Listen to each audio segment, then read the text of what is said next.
So, tell me something terrible.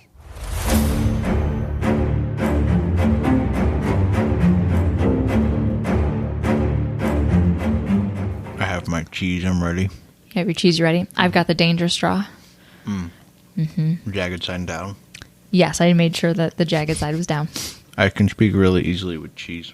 Oh, I'm sure this Watch is you. just All right, I'm back. pristine audio. Wash it down. Okay. Are you ready to get started? Yeah. So, Do you remember your line? yes. What do you say first?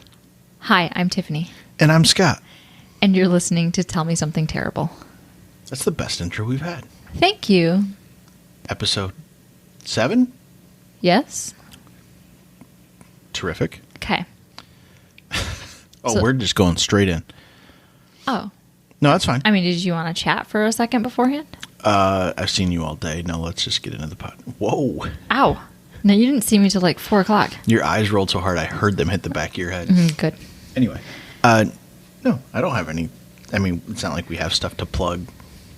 Yet. Joke. Social media. Find us.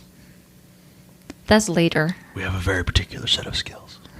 No, we have no We will skills. find you. We have a little bit of skills. I can rub people's faces. That's weird. It's what I do. We make a podcast. Yes. People are impressed by that because they have no idea how much or how little it takes. Okay. And some people think we're funny. Nope. They all just clicked off. Probably. We lost them 1 minute in. Oh, that's unfortunate. All right, let's start. Is this one? You said this one's gonna suck, right? It's everything you absolutely hate. Good. Yep. Does it take place in Ohio too? No. Oh, then it really would have hit all the. Yeah. Okay. No, this one is for our solo French listener, which may or may not be someone in your family. Maybe. Feel free to reach out. Yeah. I have family that lived in France, and we have someone who listens. We're not stalkers. It just our host tells us everything about what app and locations where people use. And there's someone that listens from France. So if you're actually in France, I'm not going to say like bonjour and butcher it and Please sound don't. super American. But I'm assuming it's one of my cousins who used to live there. Yeah. If it is, let us know? Question mark? Hit us up on social media. Yeah. Or tech. No, I don't think you have a phone number. But anyway. So this took place in France? Yes. Oh, good. Yep. Is there a bunch of towns you're not going to be able to pronounce? Shit. I meant to look up some pronunciation beforehand. No, and you're I going to did do not. great. No, thanks. Every vowel's hard. I was Consonant? waiting No. for the sweetie. Oh, no. All right. All right, ready? Yes. So today I'm going to tell you about the bizarre and terrible case of Pauline Picard. Okay. Okay. It is all the things Isn't you love. Picard like a French person? Or like a famous person? Obviously French person. Isn't it like Picards that are famous? Are you thinking about Picasso? No. Then I don't know. Okay. Okay. So as everything you love in a case, it's old, it's a mystery, it's unsolved, and it's about a child. Great. You're going to love it. Why unsolved? It's I guess every unsolved case would classify as terrible by my definition, so I guess I should expect more of those in this setting. yes. So, ready to get started? What if I Yeah? was just like, nope, I need A minute. yeah, I need a minute. Just a quick pause, guys. I'm going to meditate. You guys just hold tight. Just awkward silence for 2 minutes. Okay, so on April 6th, where's my pen? On April 6th, 1922, I wasn't born yet. not yet, in the village of, You nailed it. just sound it out. yeah, right, Gaos al Ludu, Perfect. We offended nobody from there. maybe. Okay, nobody from that village. No. So it's located in Brittany, France. A 2-year-old Pauline Picard disappeared while playing on her family's farm. Did you say 2? 2. Okay. So she didn't run away. Maybe. It's one of the theories is that she just stormed off after a fit. Okay, but like she's not going to like get on a bus at 2 in like hop country. Like No. Like she might have ran off and like forgot where she was, but it wasn't like teenage angst. No. Nope. Okay. 2 years old. So after her disappearance, over 150 people searched the family farm and the surrounding woods and the countryside, looking for signs of the missing child. Not a trace of the girl was found. It was assumed that she may have wandered off and died in the cold or had been attacked and eaten by a literal wild boar. I can just imagine them trying to look for footprints, and they're like 2 inches long. And they're like, we can't track her. Well, no duh. She doesn't leave footprints. She weighs 12 pounds. That's so sad. So there were rumors following her disappearance that she was kidnapped by gypsies. Okay, wow. Yeah, well, it's the 20s. Yeah. And in Europe. Yeah, Europe and their relationship with gypsies has always been a little sketch. So Europe and its relationship with anything that's not Germany. White. Yeah. So just going after everybody today, huh? I think you're allowed to criticize the Nazis. Yes, I don't think there's a lot of defenders out there. It depends on the country you're talking to. Well, Germany doesn't defend them. So. No, Germany's like, fuck you, Nazis. But I can think of one particular country that's struggling with that relationship right now. Okay, proceed with your horrible thing. Anyway, approximately a month later and 217 miles away in the town of Cherbourg, maybe? Cherbourg? Just say them confidently and I'll nod. Okay. A little girl about the same age and resembling Pauline was found wandering about a hallway of a local home in Rue Coypel. Perfect. Yep. It translates to the red pigeon. No, I have no idea. So, and she was brought to a hospice, which is like more like a way home. Like it's not like not a hospice like how we know it today. Yeah, like she was on her deathbed. No. Yeah. So witnesses say that they saw the little girl a few days earlier in a town with a poorly dressed woman who had tried to abandon her in a store, but the woman was chased down and the little girl was given back to her. Okay. Yep. So her kidnappers were trying to ditch her? Potentially? Maybe. There's a lot of theories. She said maybe, but she aggressively shook her head no, like, you're on the wrong trail. Abort. No, it's a theory. They don't know who the hell these people are. Okay. We'll get to it. All right. Okay. With the picture in hand, the Picard's parents made their way to the Cherbourg. Sorry, it's the 20s, so I'm expecting like a painting. Like they're walking around No, they took it it off was their like a wall. Duregard or whatever, the silver-plated, I think that's... we have... Oh, like the silver, like yes. tin types? Mm-hmm. Okay. Yes, from the Duregard. There's a lot of syllables in that, whatever that... No, it doesn't matter. I've had a shot of whiskey and a drink, and so don't ask me to pronounce things that are 10 syllables long. It won't happen. Okay. Especially when there's a lot of R's involved. Struggle with those R's. So with the picture in hand of Pauline, the Picard parents made their way to the Cherbourg train by train to bring their missing daughter safely back home. But of course, once they actually came face to face with the child, they were immediately unsure that it was actually Pauline. So the mystery girl had zero reaction to her quote-unquote parents and wouldn't speak at all. It is said that she's 2 months old. How 2 years 2 years. old. Okay, 2 years. Sorry. Yeah. I mean, they got like a little, they babble. They should recognize their parents at that point. Yeah. So it is said that she looked like an underfed version of their daughter and but she didn't seem to recognize any family member. Yet, despite the red flags everywhere, like her complete indifference toward them, her unwillingness to speak at all, let alone in their native language, and the fact that she was dressed in different clothes, that she was found wandering alone over 200 miles away from home with no medical issues after such a long journey, and then the family later admitted that this unknown child seemed to be smaller and younger than their Pauline. Okay. Yep. So the parents decided that this was, in fact, their missing little girl after spending a few days with her. And let's be honest, it would be such a desperate situation and like it's the last thread of hope that you're holding on to. So I'm sure they were able to just talk themselves into anything like, yes, this is my child, because the alternative is so much worse. Yeah. It's like the extreme version of a new puppy after your dog dies. Yes. Yeah. Horrible comparison. I said the extreme version. I did not say it was one for one. Sorry, dog lovers. So the hospice decided to send the new Pauline home with her family with the hopes that being in a familiar setting would help. The new Pauline. I hope they called her that. No, no. On the way, she did finally speak, and it was in their native language. So once they arrived home, her siblings recognized her, and the doubts the parents had before faded somewhat, although newspapers in the area kept reporting certainties and misgivings, jumping back and forth between, of course it's her, and then, no, and it's not her, and this is why. Like, there was, like, town gossip, like, articles every day going back and forth. As the new Pauline. No, no. She's not like Orange is the New Black. It's just straight, she's Pauline. You never watched Orange is the New Black, but nothing in that's straight, by the way. No. Yeah, well, that's fine. We like those. We should watch that show. I watched a couple episodes. Was it good? It's a weird show for a guy to watch alone. I can't imagine why. I mean, it's good. And it's got what's-her-face from that 70s show? Donna? Donna? Yeah. Yes. Yeah. So the new Pauline seemed to thrive in this new home environment. Can we stop calling her new Pauline? Why? She's not the old Pauline. That's also the name of this episode. Yeah, we're going to find out what happens to the old Pauline in a minute. Okay. Okay. So then everyone's world got rocked again. On May 22nd, that's my birthday, of 1922, not the year I was born, a bicyclist found the remains of a tiny body about a mile from Gayos al Ludu.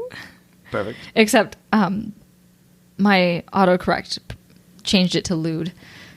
Oh, shout out lewd. In a field that was searched, quote, so well that if someone had lost a wallet, it would have been found. Okay, so she was either brought there after or they somehow missed her? Mm-hmm. There's no way they missed her. Who we're calling Old Pauline? OG Pauline. Okay. Actual Pauline. Actual Pauline.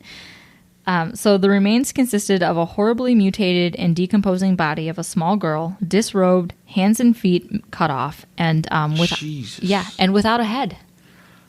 So they found a torso. They found, there was limbs too, like there was arms and legs, but no feet, no hands, no head. Terrific. Okay. How you handling this? It's morbid. Yeah. So if they find a guy, I guess they never found them. I was gonna say if they found a guy like wearing her hands around his like as a bracelet, like that would be worse. Yeah, I'd be like, we're not actually doing episode 8. I'm gonna just go cry. I'm gonna go to bed for the night, and you guys can just not have a Friday episode. Oh, it gets better though. They do find a head next to her. Wasn't her head. Who? Okay. They don't know who it was. So it was just a dump site, pretty much, after the fact? Probably. Maybe. They don't know. Okay. It was the 20s. What do you want? I want not decapitated babies. Yeah. Actually, what everyone else wants. Yes. I don't think that's too much to ask. No. Along with a carefully folded pile of her clothes, and those were the clothes that she was wearing the day she disappeared. I'm glad he took the time to fold them. Yes. Also, I'm saying he because 90% of murderers are dudes. Yes. So over the course of the next 3 days, villagers, police, and her parents stood guard around the remains until the prosecution department could arrive. The body was then taken for medical examination, and it was impossible to tell the cause of death or if there was any foul play involved because the body had been partly eaten by scavengers. They don't know if there was foul play, but the clothes were folded neatly. Uh-huh. So I think a wild boar came and ate her head and hands and then folded the clothes. There's a lot of wild theories. That's what Timon was doing while Pumbaa was eating the body. Yes, that's probably exactly what happened. That's what inspired Lion King. Yeah, based on a true story. Yes. So although certain parts of her body, such as the stomach, which is normally eaten first, still remained intact. Was Pumbaa the boar? I did that right? Yes, okay. You did. Do we need to go watch Lion King? No, I said it confidently and then I instantly doubted myself. We should go rewatch Lion King after this. No. No? Oh, you don't want a good palate cleanser? Not the Lion King, no. Okay.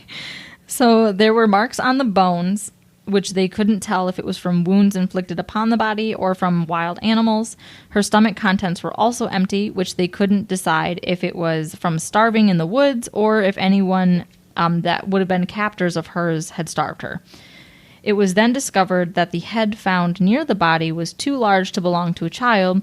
It was later determined to belong to an adult male. So in the final report of the examination, it was determined that Pauline had froze to death. Okay, wasn't this May? No, she disappeared in France. I mean, like, it's a little higher north than us. Similar climate to us. In April. Okay. Yeah, it was the beginning of April, so they found Do they her. even have, I was going to say, they don't even really have freezers in 1922, do they? They have, like, I ice mean, like, boxes, maybe don't they? rich people. But I think it's still, like, ice boxes. Maybe. I don't know. Yeah.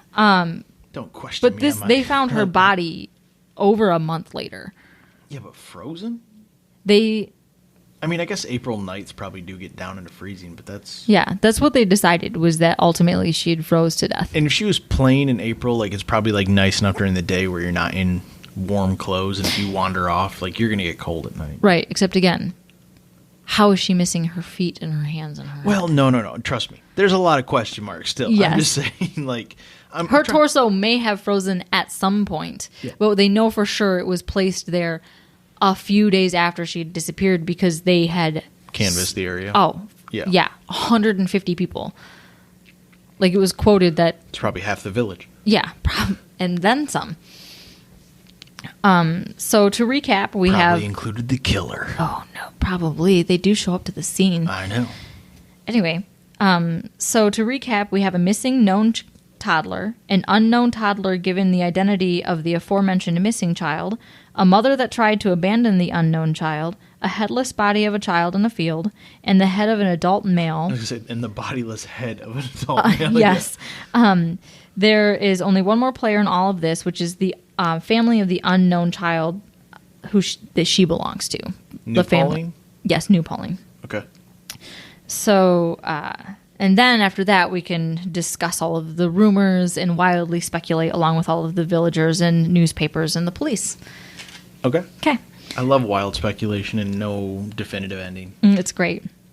So after coming to the sad conclusion that the remains found in the field did in fact belong to the old Pauline, Yes. they had to do something with this child. With New Pauline? Yes, with new Pauline, that had been living with the Picard family under her newly given identity of their daughter.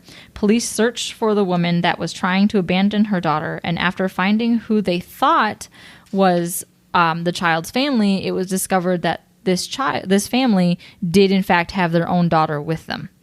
So next, the police just came to the conclusion that the true family of this unknown toddler, the new Pauline, had migrated to the United States. That's it. Like the whole family up and left? Yeah. And just left New Pauline behind? Yeah. Did the Picards just keep her then? No. Okay. So the unknown child. I mean, it just seemed like the logical step of, They didn't want to look at New Pauline and think about old Pauline their whole life? Probably not. Okay. That's why people get like different types of dogs after their one dog passes Or away. they try cats? Yeah. So the new Pauline was then given back to the hospice to be put up for adoption. And she didn't even know what her name was. They gave her a new name. Pauline? Close. Yes. She was given the name Marie Louise Pauline. Okay. Yep. And was sent back to Cherbourg, wherever, where she died of measles during a 1924 epidemic. Oh. That sucks. Yeah. It's a roller coaster ride, isn't it? Yep.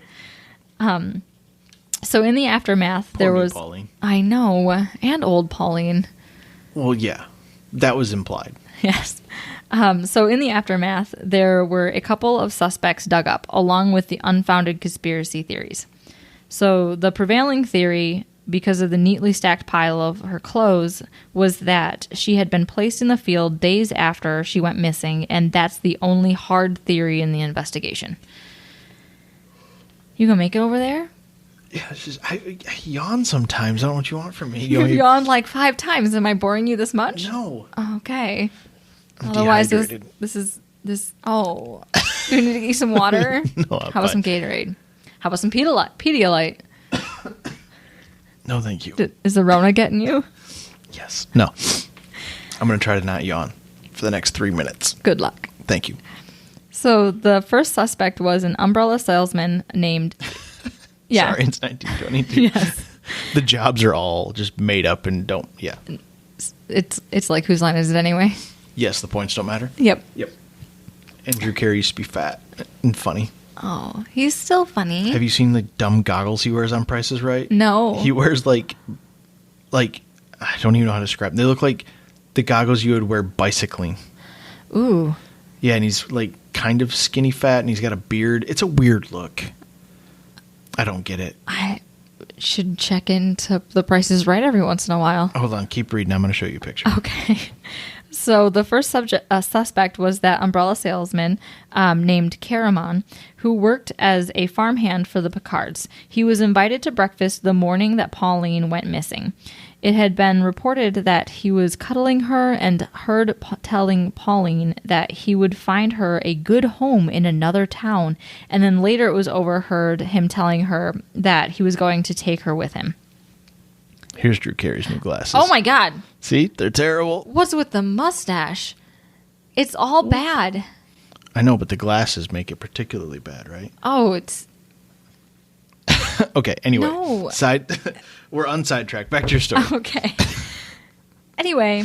If you're at home right now, you should Google Drew Carey's dumb new glasses, and you'll understand everything. Just like that. Make sure you Google it verbatim. Drew Carey's dumb new glasses. Okay. Back to all the Pauline. So anyway, this Karaman guy was heard saying that he's going to take her with him, that he'll find a new home for her in the next town over. So after a short investigation, though, and following the path that Karaman had taken when leaving the town, it was decided by the police that he couldn't have committed the crime based on the timing. That 1920s police work is spot on. Yep. So. I didn't get it. And I couldn't find anything else like explaining their logic behind it besides like he went this direction and there's no way that he could have done it. Let's not assume there was logic behind it. Oh, well, you know, it was 100 years ago. We were a little stupid. These are French people.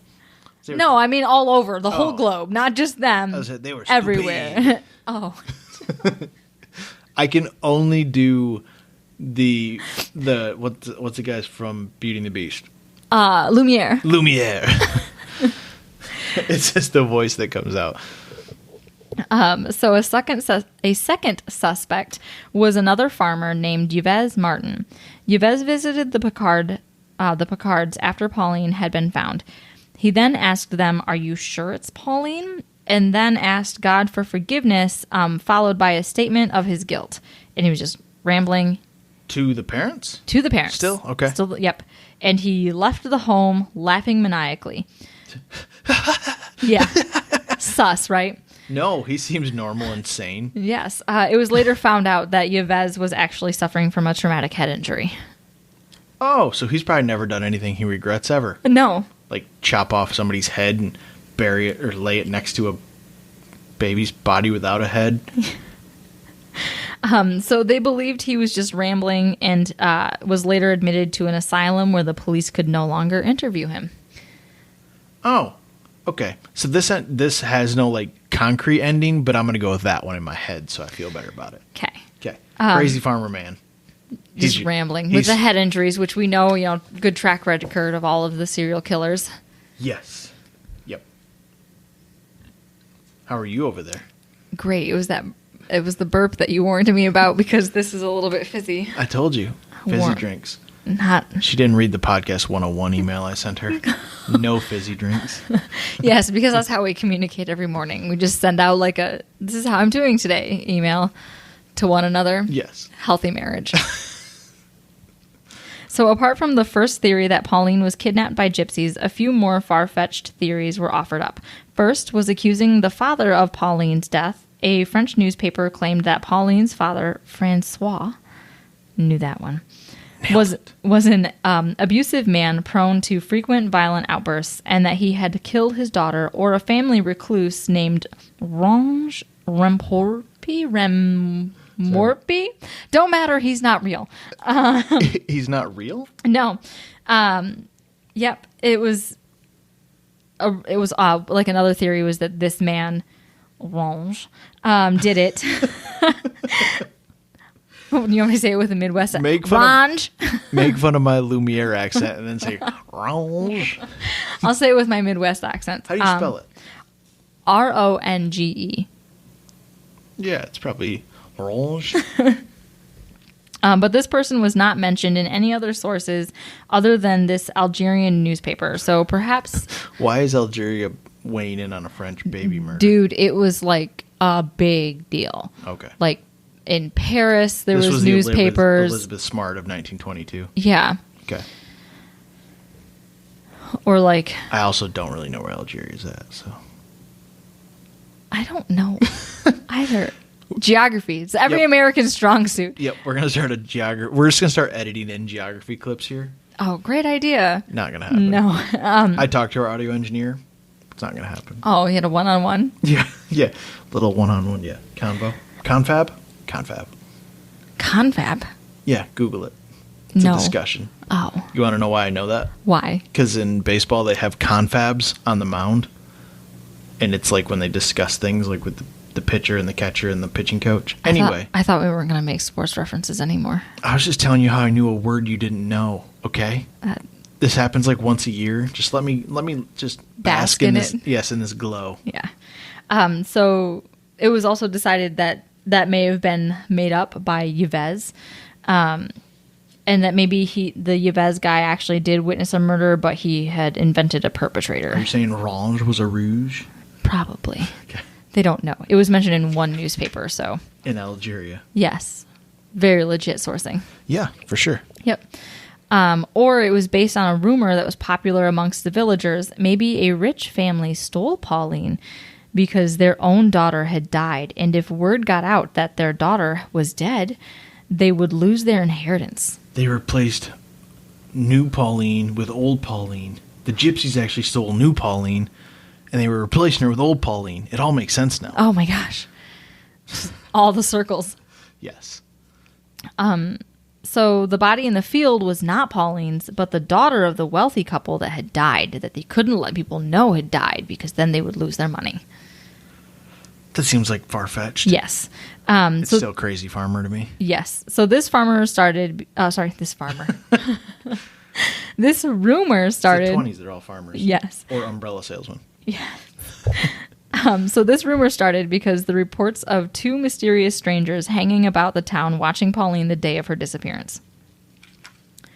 So despite all the wild speculation and inconclusive investigation into Pauline's death, her family accepted that the tiny body found was indeed their daughter's. She was then buried in the local cemetery with her death date recorded as April 6th, 1922, which is the day she disappeared. Okay. So how do you feel after that? I mean, you knew it was going to be super sad, and then you withheld the information that she was just a torso with limbs. But yeah, no, there's like, it's not even the fact that there's like one loose end, there's like six. Yeah.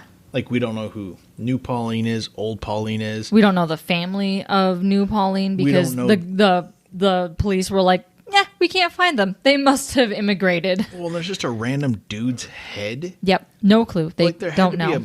There had to be a missing person. Back then, you could go off the grid and no one would know. This is Jack the Ripper time, right? No, he was the mid to late 1800s. Was he? I think so. He was that far back? I think so. Okay. I don't know. We only watched like everything that comes out on Jack the Ripper. You think history is so not my strong suit in this podcast. History and geography, I'm embarrassed. Usually if we talk about them, I'm like, I just don't know. It makes me feel very stupid. Bring your word back from earlier. Not one pid, two pid? Not a one pid, that's our dog. Two pid. Anyway. But no, it definitely hit the terrible nail on the head. Yes. I thought you'd appreciate it. Appreciate's not the word, but yeah. Appreciate you. Anyway. Just bringing you down. Yeah. All right. Hopefully episode 8's not as sad. Is it? Teaser time. I mean, it's not as in depth with the deaths, but there's quite a few of them. There's less Paulines. There's less Paulines. There's only mention of one child. Oh, good. Nobody's going to listen to episode 8 now. Anyway, we got a bunch of new likes and follows on our Facebook page. Mm-hmm. So that was fun. We Yep. appreciate it. Oh, do you have sources for this? Oh, yes. So the sources. The Strange Story of Pauline Picard from strangeoutdoors.com. Is that the Argentinian website? No, no, but I found some, it's a good place to like look for things. An article written by Renee Reeves for a podcast named Morbidology, because I was like, I haven't heard of this death. wait, it's probably never been done. And then it turns out it was. So wait, you listened to, I know you I did not listen to it. No, but you listened to a podcast called Morbid. Yes. And one called Ologies. Yes. And this is called Morbidologies? Yes. Oh, cool. Okay. Shout out to all three of those podcasts. Yes. I should probably listen to Morbidology. I'd probably enjoy it. You probably would. So the and then I also found a few original articles from newspapers from like Paris that were posted on Reddit. The Mount Ida Chronicle, which had some original articles that were scanned onto their website. Nice. Yep. All right. Well, if you made it this far, thank you. No, I get to say congratulations. Okay. Back down. Sorry, I'm stealing your lines. But yeah, we made it through episode 7. Yep. You good? Yes. All right. You gonna say bye first? Okay, bye. Bye. Thanks for listening to our terrible podcast. You can find us on Apple Podcasts, Spotify, and Google Podcasts, or wherever you like to listen. Feel free to follow us on Twitter at TMSTPod. And if you'd like to support the show, you can find us on Patreon at Tell Me Something Terrible.